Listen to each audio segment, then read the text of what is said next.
Sharper Point Commentary, presented by Schwartz Laser Eye Center. Back on September 24th of 2022, this radio traffic came over a Phoenix police frequency. They have a male actively throwing rocks at them at 19th Avenue in Tucky. 19th Avenue and Tucky Lane. That's near 19th and Glendale Avenues, where a man was throwing rocks at patrol vehicles.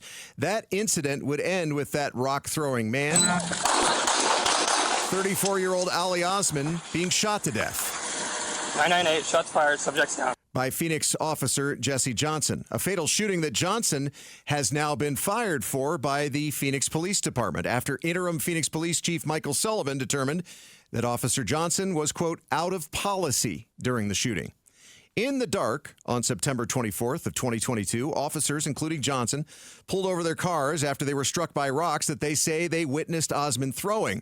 These weren't pebbles or gravel, though. After the shooting, an officer told investigators that the rocks were the size of baseballs or bigger, and the rocks that were collected from the intersection during the investigation ranged from 2.9 ounces to 19.8 ounces. That's more than a pound. The body cam video shows Osman being shot after continuing to throw rocks at police, including one that hit an officer in the shin. 2 officers, by the way, shot at Osman, but it's unknown if Chief Sullivan intends to take action against the other officer involved. But of Johnson's firing, the department said, quote, the decision was not made lightly, but was done after careful consideration of all the facts. The Phoenix Police Department must hold its employees to the highest standards, conduct, and accountability.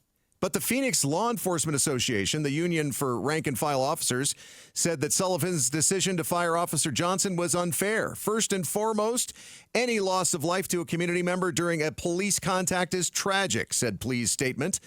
But it is unfair to hold one half of the interaction 100% responsible for the outcome, and pointed out that the Maricopa County Attorney's Office, quote, reviewed the intimate details surrounding this use of force incident and cleared Officer Johnson of any criminal wrongdoing.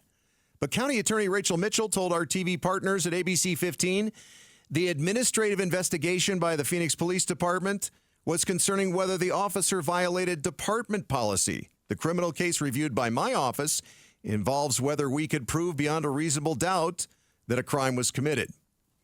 People who are critical of the police on a consistent basis will scoff at cops shooting a guy who was only throwing rocks.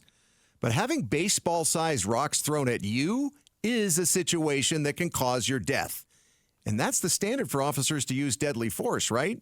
So I'm not sure how firing on someone would be out of policy for a police department, unless, I guess, retreating means that you are out of range of the rock thrower's arm.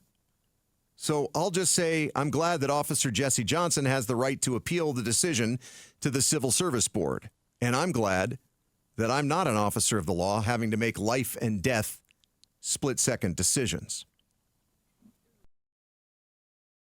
Thanks for watching Sharper Point. Click to see more from Arizona's Morning News and tap the button in the middle to subscribe.